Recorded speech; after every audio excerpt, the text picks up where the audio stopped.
Masters Rowing Radio.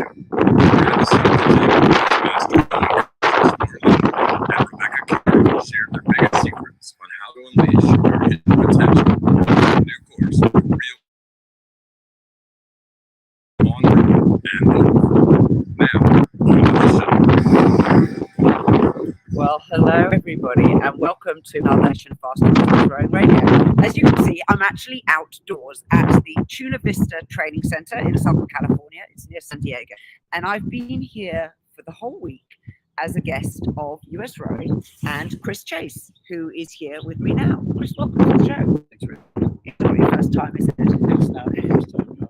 So, Chris works as the Director of Coach and Athlete Development for US Rowing. One of the things that we're particularly keen to talk about and to encourage people on is what is US Rowing doing to build up the opportunities for Masters Rowing? So let's sort of roll back to September last year? August, September. You were having some thoughts. Tell us what was going through your mind at that time. Well, in my role as board development for US Rowing, we were trying to find ways to add value for our membership, for investors pushing our membership. They continue to grow, and if we do it right, they have the most potential to grow the largest, right? And so what do masters athletes need? What do masters coaches need? We have a variety of ideas of things that we're putting out now, such as the newsletter, as to become, hopefully it can be a resource. We had the Masters Conference a couple of weeks ago that you helped with, which virtual, so that anybody anywhere could take part in it. This weekend we did a 4-day Masters camp. We brought in absolutely tremendous coaches, as you know, and offered an experience. A huge diverse group of people came, many different skill levels, and found a way to meet every athlete.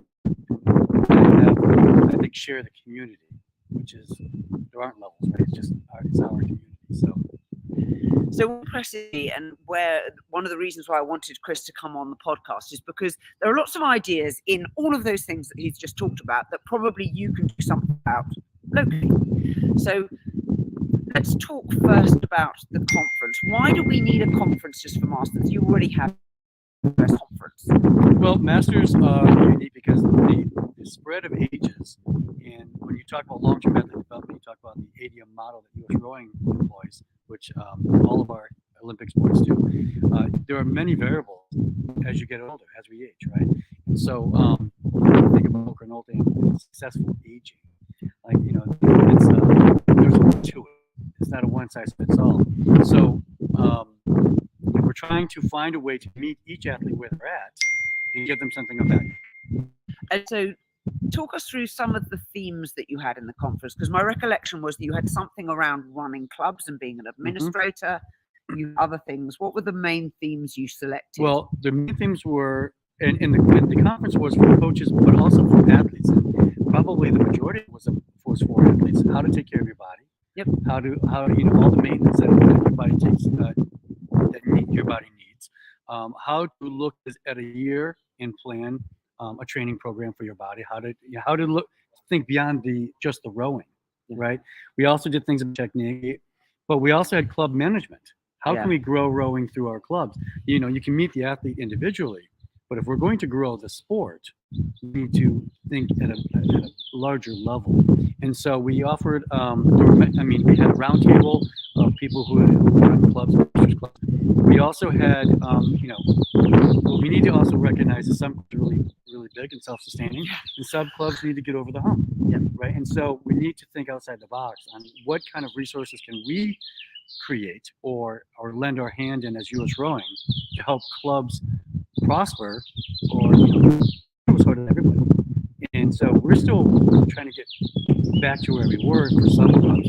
For other clubs, they were able to weather the storm. But how can we make up the difference for these people? When I was on that round table, one of the themes that I heard was the large number of clubs, both masters and juniors, and they're quite symbiotic groups of athletes because their needs are somewhat different.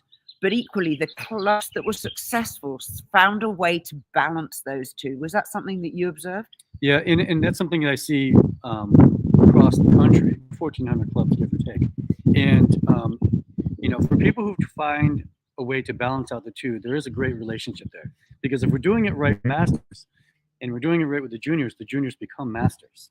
Right? And If their you share that parents. passion, exactly. And I've seen so many examples where when a kid goes to college, the parents involved in rowing now, and they want to learn and they want to row. And there's a whole nother group of people that are future rowers.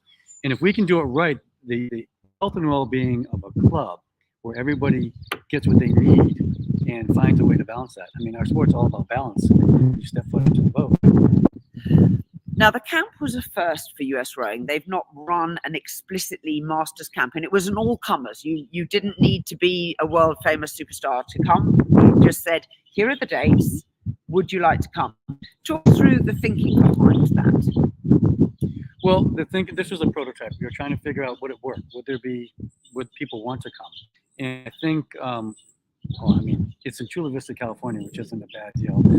We had exceptional coaches. We partnered up. We partnered up with. We can't do this alone. So when we did the master's course, we partnered with you guys.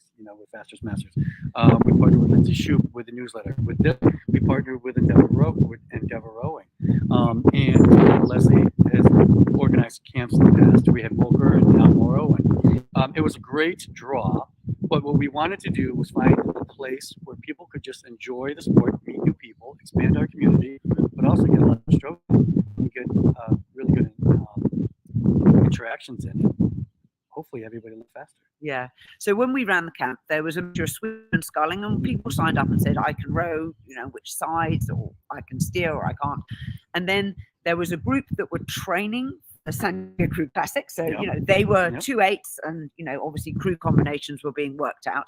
And then there were others where I took on a couple of days, I took 3 singles, another time I took 3 doubles, and we didn't know these athletes and they didn't know each other. And so the nice thing was the sort of voyage of discovery.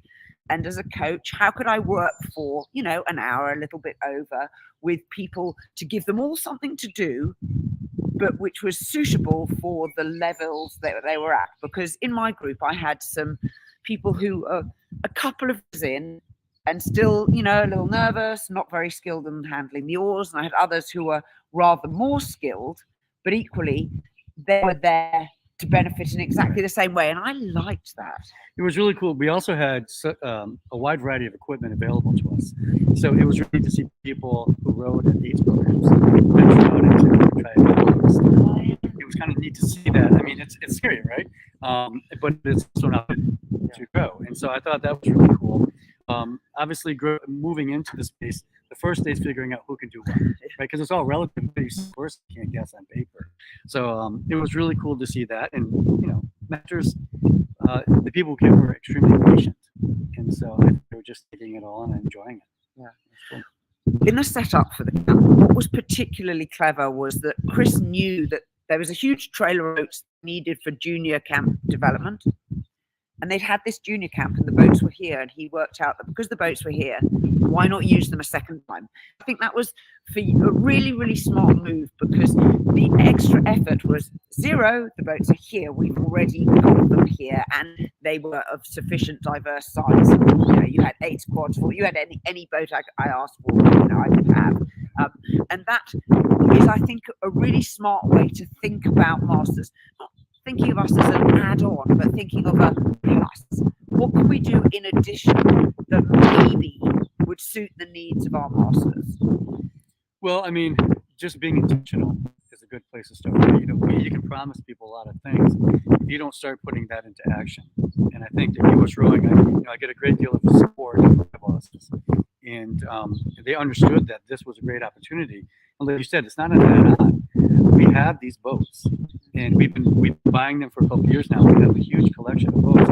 Why are we not using them to create places and spaces where we can experience on this sport growing? So having it all here allowed us to make a camp that was a space for professionals. And I think that resonated. This was for them.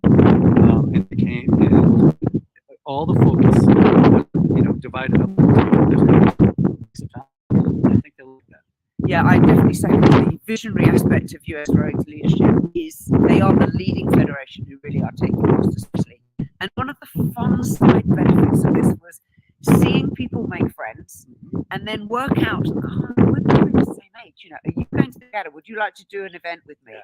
And trying to get people to, like, I'm the only person in my club who wants to race. Well, here's another guy or girl who's, you know, similar age stage to you. You've rowed together now for a week.